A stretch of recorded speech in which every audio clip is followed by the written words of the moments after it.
12 വർഷങ്ങളായി അതികഠിനമായ പീഡാനുഭവങ്ങളിലൂടെയാണ് ഞാൻ കടന്നു പോവുക.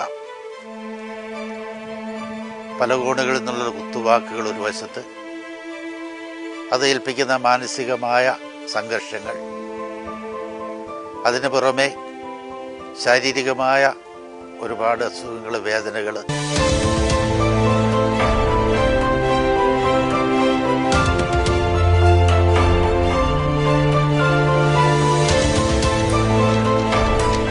ഞാൻ അർപ്പിച്ച ദിവ്യബലിയിൽ എൻ്റെ കൈകൾ കൊണ്ടും എൻ്റെ വചനങ്ങൾ കൊണ്ടും വിശുദ്ധീകരിക്കപ്പെട്ട് കൂദാശ ചെയ്യപ്പെട്ട ആ തിരുവോസ്തിയിൽ പ്രത്യക്ഷമായ ഈശോയുടെ തിരുമുഖം യഥാർത്ഥമാണെന്നും സത്യമായും അത് ഒരു സജീവ സാക്ഷ്യമായി ജനത്തിന് മുമ്പാകെ കർത്താവ് തന്ന സന്ദേശമാണെന്നും ഇക്കഴിഞ്ഞ വർഷങ്ങളിലെല്ലാം എനിക്ക് ഉറച്ച ബോധ്യമുണ്ടായിരുന്നു. ദിവ്യകാരുണ്യമായുള്ളിൽ വായൻ ഈശോയേ, നവ്യഭോജ്യമായ നാവിൽ വാ പൊന്നീശോയേ.